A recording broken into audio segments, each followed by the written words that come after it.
चौक। उठा लगा के लाली गोरिया मिस करेलू, उठा लगा के लाली गोरिया मिस करेलू, हाय हाय मिस करेलू।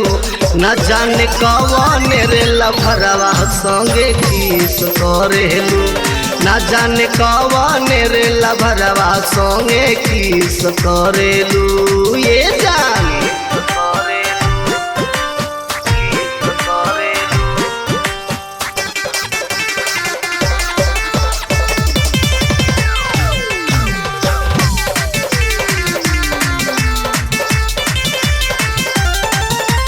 चढ़ल जवानी लागे सयानी 16 के उमेरिया, कोमल बदनिया दाग लगवलू काहे तू ये गोरिया। चढ़ल जवानी लागे सयानी 16 के उमेरिया, कोमल बदनिया दाग लगवलू काहे तू ये गोरिया। हाथों में लेके मोबाइल गोरिया मिस करेलू, ए हो हाथों में लेके मोबाइल गोरिया मिस करेलू, हाय हाय मिस करेलू। ना जाने कवन रे लफरवा संगे किस करेलू, ना जाने कवन रे लफरवा संगे किस करेलू।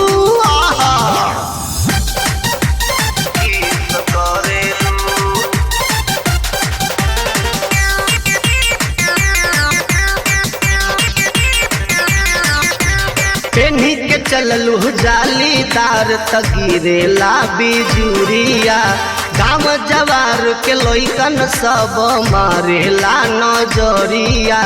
पेन्ही के चललू जालीदार तगिरे ला बिजुरिया, गाँव जवार के लइकन सब मारेला नजरिया।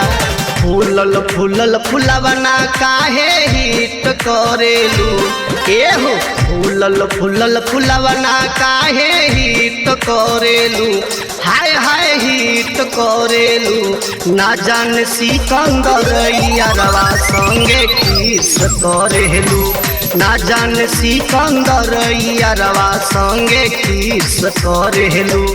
उठा लगा के लाली गोरिया मिस करेलू, हाय हाय मिस करेलू। न जाने कवन रे लफरवा संगे किस करेलू, न जाने कवन रे लफरवा संगे किस माई यशोदा करेलू। डिजिटल रिकॉर्डिंग स्टूडियो त्रिबाद चौक।